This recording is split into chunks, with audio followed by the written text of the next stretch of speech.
ఛత్తీస్గఢ్ ఎన్కౌంటర్లో మరణించిన Maoist Borra Rakesh alias వివేక మృతదేహాన్ని తమకు ఇవ్వాలని డిమాండ్ చేశారు అతని కుటుంబ సభ్యులు.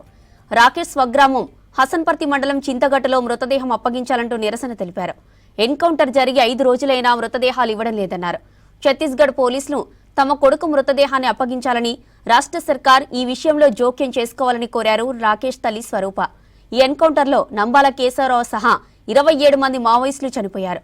వారి మృతదేహాల కోసం 5 రోజులుగా ఎదురుచూస్తున్నారు కుటుంబ సభ్యులు.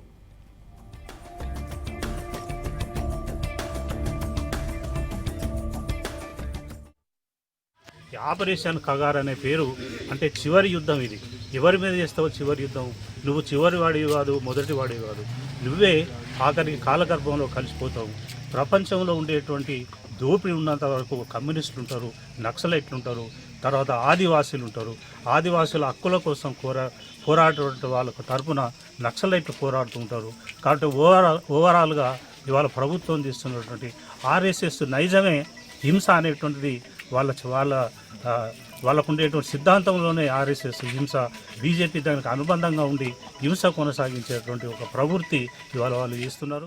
ఇక్కడ ఉన్నటువంటి ఆదివాసులు పీడిత ప్రజల తరపునటువంటి కొట్లాడుతున్నటువంటి మావోయిస్టులు ఎవరైతే ఉన్నారో, ప్రజాయుద్ధ వీరులు ఎవరైతే ఉన్నారో వాళ్ళతో చర్చలు జరపడానికి ఎందుకు భయపడుతుందని మేము ప్రశ్నిస్తూ ఉన్నాం.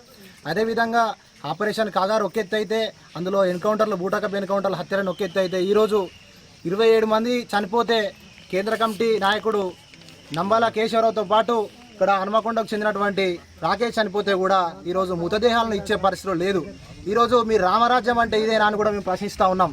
రామరాజ్యంలో ఎంతోమందిని చంపారు, కానీ ఈ రాజ్యంలో కూడా మీ భారత బీజేపీ ప్రభుత్వం ఏదైతే ఉందో ఆ రాజ్యంలో కూడా అనేక మంది పేద బడుగు బలహీన వర్గాల ఆదివాసుల బిడ్డలను చంపడం అంటే ఈ రామరాజ్యం అంటే ఇదేనా అని కూడా మేము ప్రశ్నిస్తూ ఉన్నాం.